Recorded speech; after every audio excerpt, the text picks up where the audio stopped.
أعوذ بالله من الشيطان الرجيم. بسم الله الرحمن الرحيم.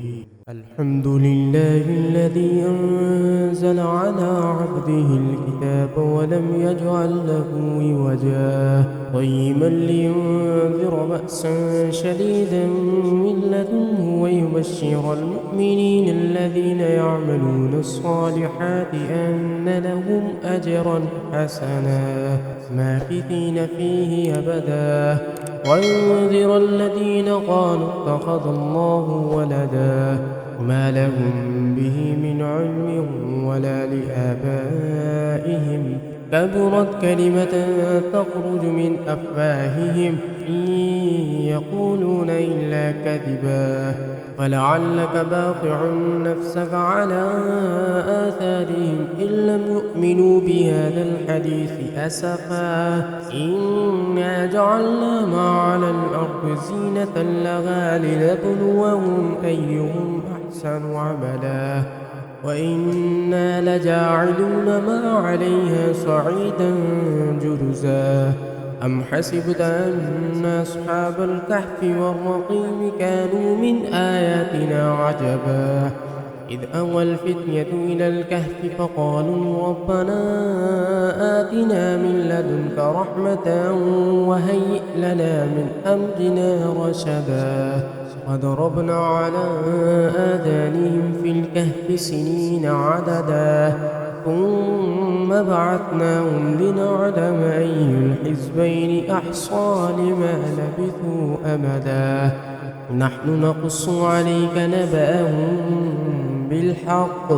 إنهم فتية آمنوا بربهم وزدناهم هدى وربطنا على قلوبهم إذ قاموا فقالوا ربنا رب السماوات والأرض لن ندعو من دونه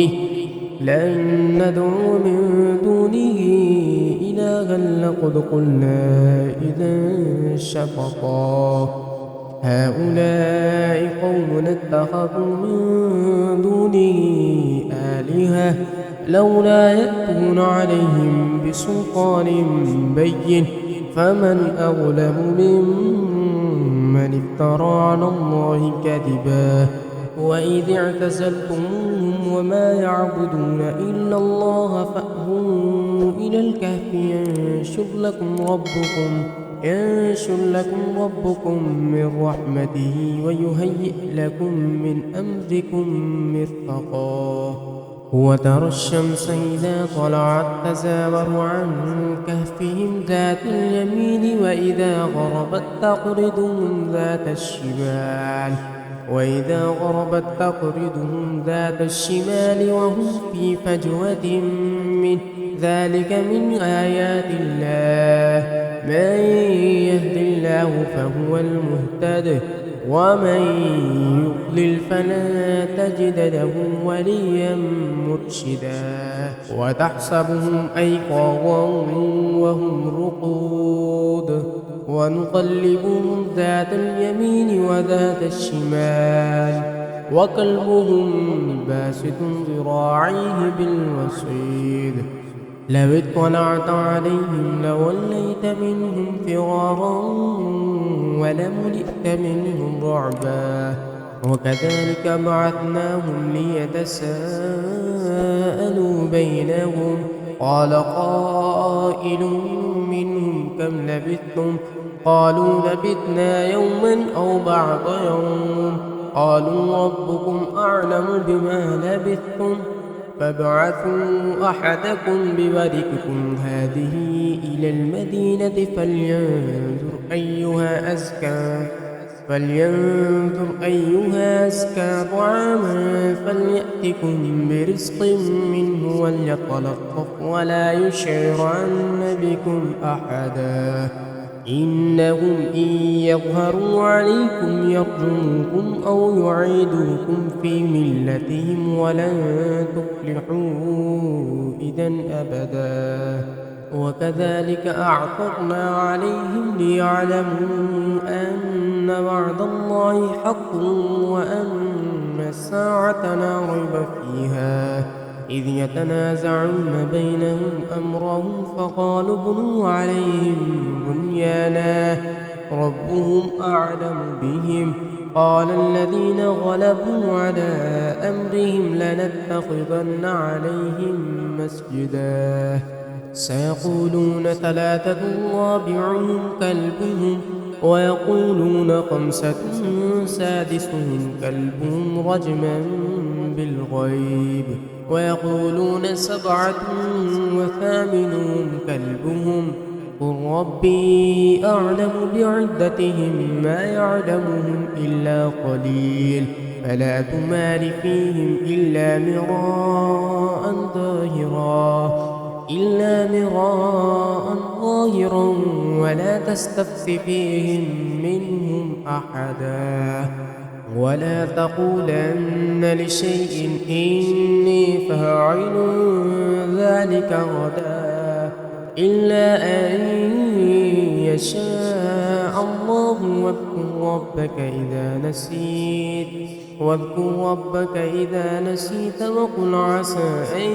يهديني ربي لأقرب من هذا رشدا ولبثوا في كهفهم 300 سنين وازدادوا 9 قل الله أعلم بما لبثوا له غيب السماوات والأرض أبصر به وأسمع ما لهم من دونه من ولي ولا يشرك في حكمه أحدا واتل ما أوحي إليك من كتاب ربك لا مبدل لكلماته ولن تجد من دونه ملتحدا واصبر نفسك مع الذين يدعون ربهم بالغداة والعشي يريدون وجهه ولا تعد عيناك عنهم تريد زينة الحياة الدنيا ولا تطع من أغفلنا قلبه عن ذكرنا واتبع هواه وكان أمره فرطا وقل الحق من ربهم فمن شاء فليؤمن ومن شاء فليكفر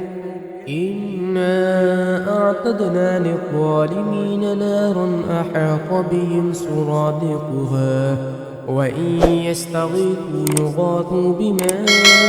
كالمهل يشوي الوجوه بئس الشراب وساءت مرتفقا إن الذين آمنوا وعملوا الصالحات إنا لا نضيع أجر من أحسن عملا أولئك لهم جنات عدن تجري من تحتهم الأنهار يحلون فيها من أساور من ذهب ويلبسون ثيابا خضرا من سندس واستبرق متكئين فيها على الأرائك نعم الثواب وحسنت مرتفقا واضرب لهم مثلا الرجلين جعلنا لأحدهما جنتين من أعناب وحففناهما بنخل وجعلنا بينهما زرعا كلتا الجنتين آتت أكلها ولم تظلم منه شيئا وفجرنا خلالهما نهرا وكان له ثمر فقال لصاحبه وهو يحاوره أنا أكثر منك مالا وأعز نفرا ودخل جنته وهو ظالم لنفسه قال ما أظن أن تبيد هذه أبدا وما أظن الساعة قائمة ولئن رددت إلى ربي لأجدن خيرا منها منقلبا قال له صاحبه وهو يحاوره وكفرت بالذي خلقك من تراب ثم من نطفة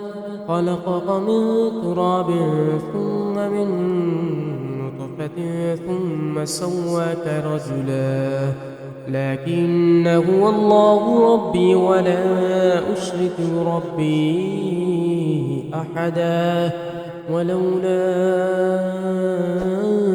إذ دخلت جنتك قلت ما شاء الله لا قوة إلا بالله إن ترني أنا أقل منك مالا وولدا فعسى ربي أن يؤتيني خيرا من جنتك ويرسل عليها حسبانا من السماء فتصبح صعيدا زلقا أو يصبح ماؤها غورا فلن تستطيع له طلبا وأحيط بثمره فأصبح يقلب كفيه على ما أنفق فيها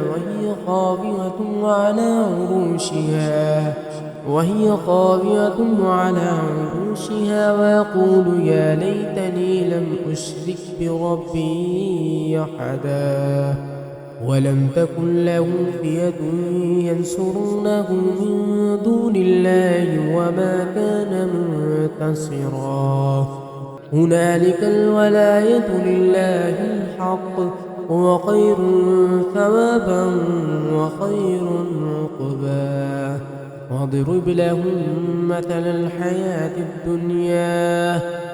الحياة الدنيا كماء أنزلناه من السماء فاختلط به نبات الأرض فأصبح هشيما تذروه الرياح وكان الله على كل شيء مقتدرا المال والبنون زينة الحياة الدنيا والباقيات الصالحات خير عند ربك ثوابا وخير أملا ويوم نسير الجبال وترى الأرض بارزة وحشرناهم فلم نغادر منهم أحدا وعرضوا على ربك صفا لقد جئتمونا كما خلقناكم أول مرة بل زعمتم أن لن نجعل لكم موعدا ووضع الكتاب فترى المجرمين مشفقين مما فيه ويقولون يا ويلتنا ما لهذا الكتاب لا يغادر صغيرة ولا كبيرة إلا أحصاها ووجدوا ما عملوا حاضرا ولا يظلم ربك أحدا وإذ قلنا للملائكة اسجدوا لآدم فسجدوا إلا إبليس كان من الجن ففسق عن أمر ربه أفتتخذونه وذريته أولياء من دوني وهم لكم عدو بئس للظالمين بدلا ما أشهدتهم خلق السماوات والأرض ولا خلق أنفسهم وما كنت متخذ المضلين عبدا ويوم يقول نادوا شركائي الذين زعمتم فدعوهم فلم يستجيبوا لهم وجعلنا بينهم موبقا ورأى المجرمون النار فظنوا أنهم واقعوها ولم يجدوا عنها مصرفا ولقد صرفنا في هذا القرآن للناس من كل مثل وكان الإنسان أكثر شيء جدلا وما منع الناس أن يؤمنوا إذ جاءهم الهدى الهدى ويستغفروا ربهم إلا أن تأتيهم سنة الأولين أو يأتيهم العذاب قبلا وما نرسل المرسلين إلا مبشرين ومنذرين ويجادل الذين كفروا بالباطل ليدحضوا به الحق واتخذوا آياتي وما أنذروا هزوا ومن أظلم ممن ذكر بآيات ربه فأعرض عنها ونسي ما قدمت يداه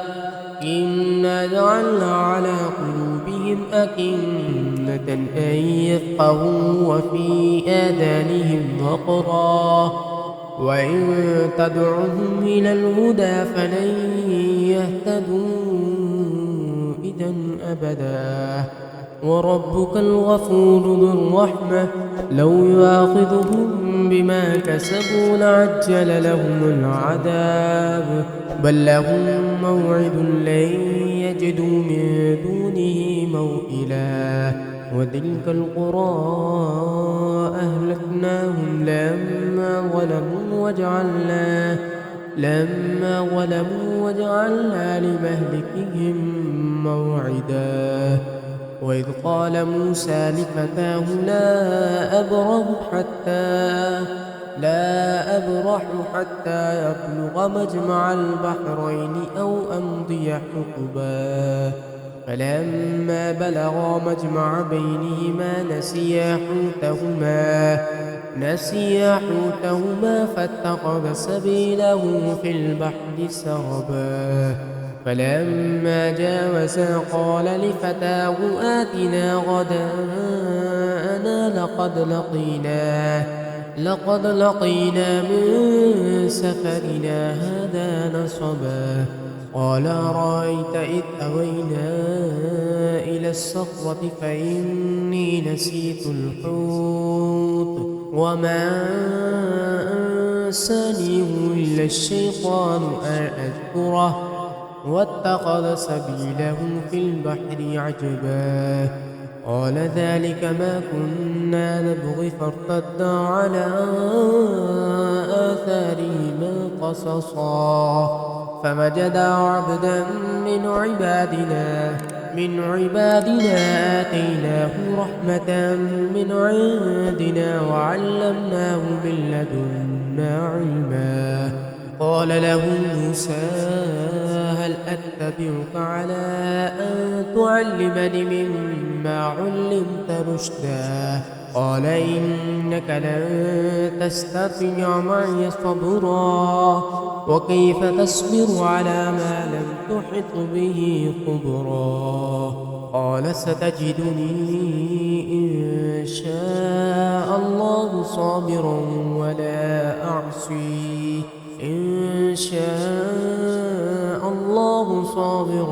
ولا أعصي لك أمرا قال فإن اتبعتني فلا تسألني عن شيء حتى أحدث لك منه ذكرا فانطلقا حتى إذا ركبا في السفينة خرقها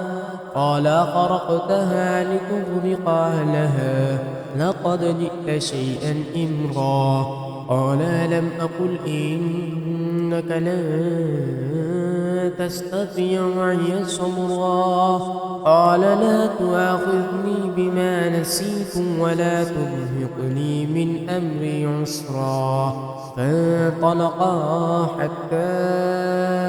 إذا لقيا غلاما فقتله قال قتلت نفسا زكية بغير نفس لقد جئت شيئا نكرا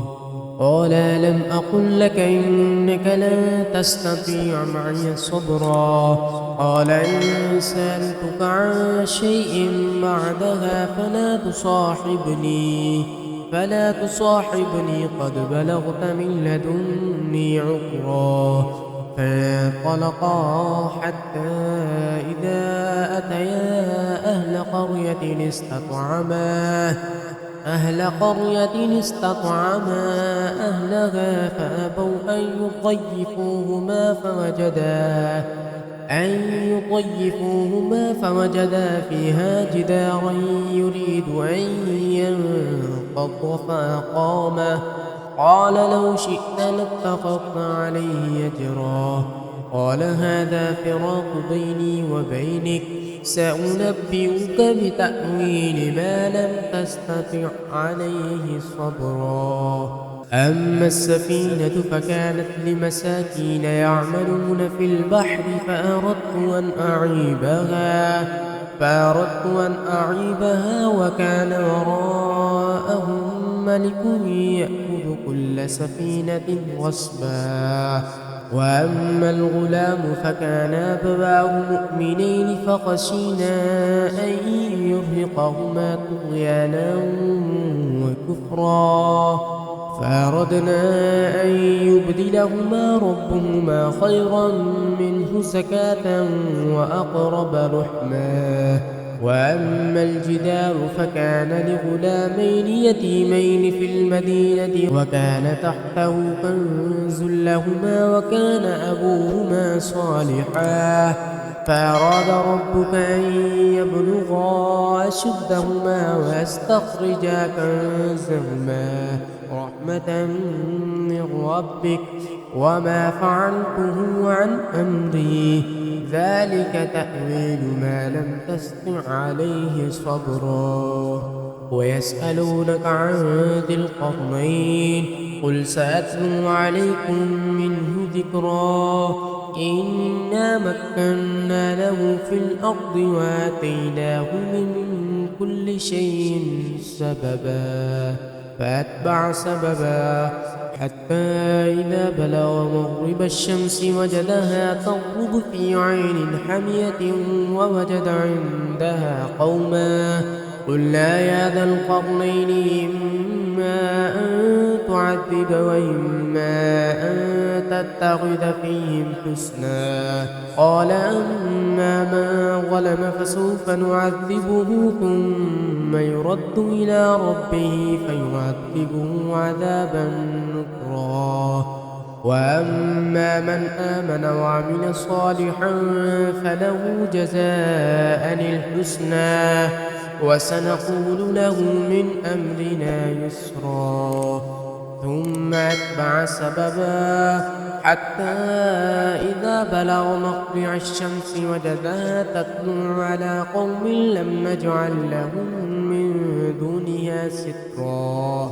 كذلك وقد أحطنا بما لديه خبرا. ثم أتبع سببا حتى إذا بلغ بين السدين وجد من دونهما قوما لا يكادون يفقهون قولا. قالوا يا ذا القرنين إن يأجوج ومأجوج مفسدون في الأرض فهل نجعل لك خرجا على أن تجعل بيننا وبينهم سدا. قال ما مكني فيه ربي خير فأعينوني بقوة أجعل بينكم وبينهم ردما. آتوني زبر الحديد حتى إذا ساوى بين الصدفين قال انفخوا حتى إذا جعله نارا قال آتوني أفرغ عليه قطرا. فما استطاعوا أن يظهروه وما استطاعوا له نقبا. قال هذا رحمة من ربي فإذا جاء وعد ربي جعله دكا وكان وعد ربي حقا. وتركنا بعضهم يومئذ يموج في بعض ونفخ في الصور فجمعناهم جمعا. وعرضنا جهنم يومئذ للكافرين عرضا. الذين كانت أعينهم في غطاء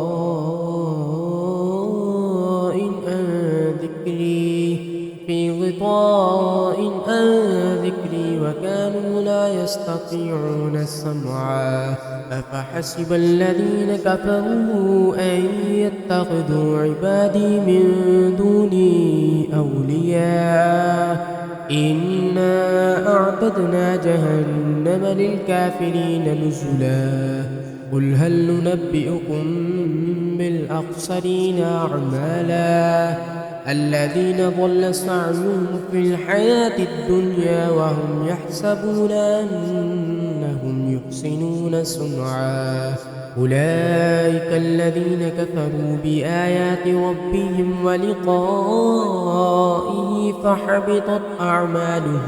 فحبطت أعمالهم فلا نقيم لهم يوم القيامة وزنا ذلك جزاؤهم جهنم بما كفروا واتخذوا آياتي ورسلي هزوا إن الذين آمنوا وعملوا الصالحات كانت لهم جنات الفردوس نزلا خالدين فيها لا يبغون عنها حولا قل لو كان البحر مدادا لكلمات ربي لنفد البحر قبل أن تنفد كلمات ربي ولو جئنا بمثله مددا قل إنما أنا بشر مثلكم يوحى إلي أنما إلهكم إله واحد فمن كان يرجو لقاء ربه فليعمل عملا صالحا ولا يشرك بعبادة ربه أحدا.